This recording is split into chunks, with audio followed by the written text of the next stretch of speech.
কেউ ভিডিওটা উপর পথে টান দেবেন না, আগে ভিডিওটা দেখে যাবেন প্লিজ। তা বন্ধুরা, এই ঘটনাটা আসলে মাগুরা পুলিশ লাইনে। তা উনি আসলো ভাইটেপাড়া থেকে একজনকে রক্ত দিতে।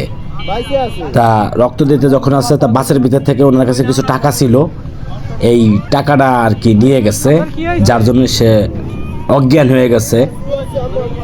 তার সাথে একটা বাচ্চাও আছে। এই বাচ্চাটা আর কি পুরো বিস্তারিত বলতেছে, আপনারা দেখেন। আর এই মহিলাটা খুব অসুস্থ হয়ে গেছে। তা সবাই একটু এই মহিলাদেরকে দোয়া করবেন।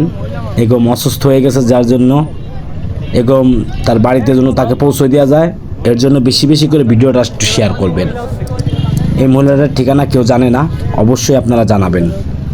ধন্যবাদ। আর বিস্তারিত আপনারা এই বাচ্চার কাছ থেকে শুনেন। কি হয় উনি তোমার কি হয়? মা হয়। কি হয়েছে ওনার জানো? রক্ত দিতে ৬০০০ টাকা ছিল, তো বাসেরটা নিয়ে এনেছে। কি হয়েছে? রক্ত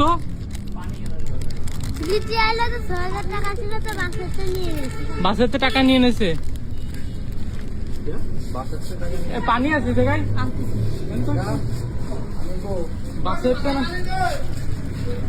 উনি বাচ্চার কাছে শুনলাম, বাচ্চা বললো যে বাসের থেকে ৬০০০ টাকা নিয়ে এনেছে।